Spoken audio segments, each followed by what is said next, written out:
नमस्कार दर्शक बंधु आमर यही चैनल रे प्रत्येक दिन सकाळ 8टारे आमर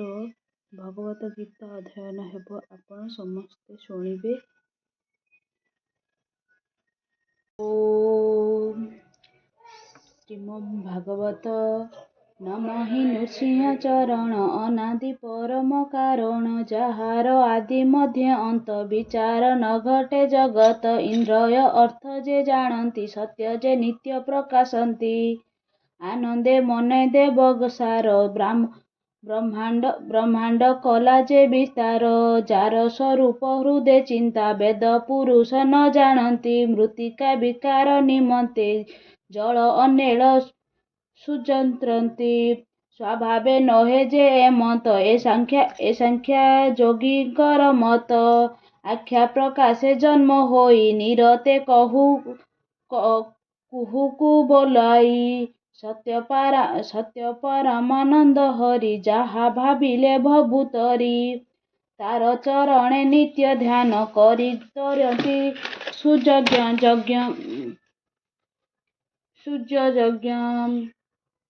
जे हरि पाद हृदय धरी प्रबंधे गीत नाद करी अशेष जगत रहिते बंदई दास जगन्नाथे निर्मल मुनिकर मते हरि चरित भगवते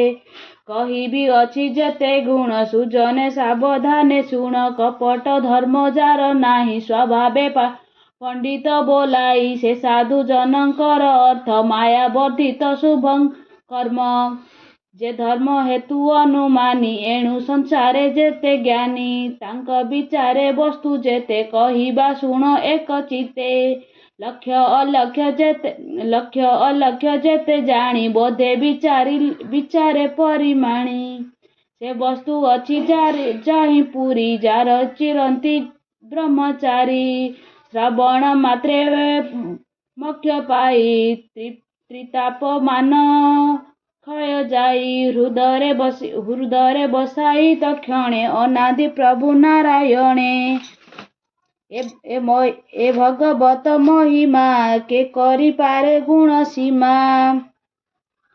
केते हे दिने पाची तले वृक्ष पड़िले वायु बळे सुख धइले तार देखी पक्षीक संगते उपकी तक्षे अधर पान कले भितरे सुरंग देखिले तहु गलिला रस सार किय बा देवा पटांतर अमृत निदे स्वादु गुणे सुजने पिय अनुक्षणे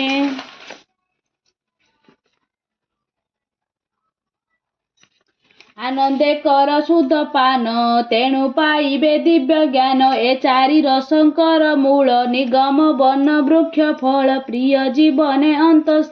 अंत जाए जेबे तरिब माया मोहे एबे हो शुण साधु जने हरि चरित शुद्ध मने सर्वदेवंक रम्य स्थान काम जे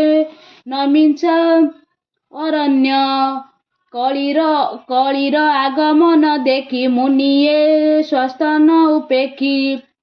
सौनक आदि मुनि गणे मिलिले नैमिषा आरण्ये कली कलु से भय करी एकांते मुनिये विचारी संकल्प करी एक तुले समस्ते यज्ञ आरंभिले जानती शुभे कर्म दीक्षा स्वर्ग पर्व के कले इच्छा सकले मिली प्रात काले कर्म साधिले ज्ञान बळे सूत्र मुनि को मध्य करी सकले बसिले आवरी सकल मुनि शुद्ध मने कहती अमृत वचने भसुत शुण सावधाने तोर महिमा अनुमाने सर्व पुराण इतिहासे शुणी बुताहार सम्रासे संसार धर्मशास्त्र जेते सबु गोचर तुम्भ मते व्यास मुनिक शिष्य तुम्भे ए कथा बोले जाणु आंबे पूर्वे जे थिलु ब्रह्म मुनि तांकु बदनु अछु शुणी सकल शास्त्र तुम्भ तहि देव पुराण जेते कही व्यासंक अनुग्रह घेनी सकले शास्त्र तुम्भे ज्ञानी दैबे अछि एहि मति जे शिक्षा गुरु रे भक्ति शिष्यर हिते दया बहे सकल तत्वज्ञान कहे एणु व्यासଙ୍କ शिक्षा जेते प्रकाश अस आम्भर ग्रते निश्चय एकांत श्रेय जेते ए जीव तरिब जे मते जेणु तुटई विष्णु माया कह आम्भरे जेबे दया एकली जुगे जेते प्राणी अल्प आयु से परिमाणी स्वभावे मंद बुद्धि हृंती प्राणी को उपद्रव चिंती जोग व्यवहार परिमाण सकल धर्म आंबे जान ए प्रश्न शुभ आंब मते सार उदरी तुम्ब चिते कह के मते प्राणी कर ए घर मायारु निस्तार जेणे प्रसन्न होई हरि ए जीव आत्मा को धारी तुम्बे ए प्रश्न जग बळे प्रकाश कर मोहि तले प्रयोजन जगन्नाथ देवकी उदरे संभृत जेहेतु कह सुध चिते आंबे पचारु जन हिते घर संसारे प्राणी पड़ी आत्मनिस्तार पथ हुड़ी जार नाम उच्चारिले संकट तरी थांती भले जा बयु जीव तेज कले से हरि नाम शुणी डरे जार चरणे आश्र करी पावन होती ब्रह्मचारी सुद कहती सर्वजने गंगा से अने स्नान पाने जाहार जस गुण श्लोके पुण्य भजंती एक कली कलुष न लगाई के न तरे एह गाई जे जस गाई मुनि गणेशु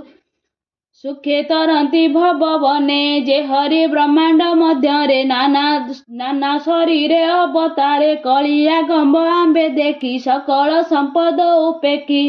ए पुण्य क्षेत्रे शुभ क्षेत्र कृष्णर कथा अनुक्षण करी तरी बुमा विष्णु माया भमुनि कर तुम्बे दया आंबर पूर्व पुण्य फल संग होइबु तुम्भ मेल ए भयंकर कली काले आंबे जे अशुभ जड़े एणु ए जड़ु कर तुम्बे पार बोईते जेते कर्णधार सकल धर्म जार संगे सुखे निहरे नाना रंगे कलिया गमे भगवान पशिले आपना भुवन जे धर्म संख्यार रहिबे जे काहू कर शरण पशिबे से कथा कह मुनि बर आंबे संचय हे बुदूर आंबर माया जे जग बळे बिहरे अवनी मंडले तार महिमा शुणी नित्ये तो सन लबे आंब चिते जुहा जे सने सुधा रस पिबंते नुहई संतोष अनंत रूप थाई हरि बाह्य अंतरे कर्मचारी एमंत नैमिष बनस्ते सकल मुनिक अग्रते सैनक आदि मुनि गणे जे प्रश्न कले जणे जणे निर्मल विष्णुर चरित कृष्ण विषये भगवत सुजन जनकर हित कहई दास जगन्नाथ ए घर भव दुरंतरु उद्धर वांचकल्पतरु। ओम इति श्रीमद्भागवत महापुराण परमहंस संहिताय वैयासिक प्रथम स्कंद नामेस्योपाख्याने ऋषि प्रश्न नाम प्रथम अध्याय। काली आमे पढ़िया द्वितीय अध्याय।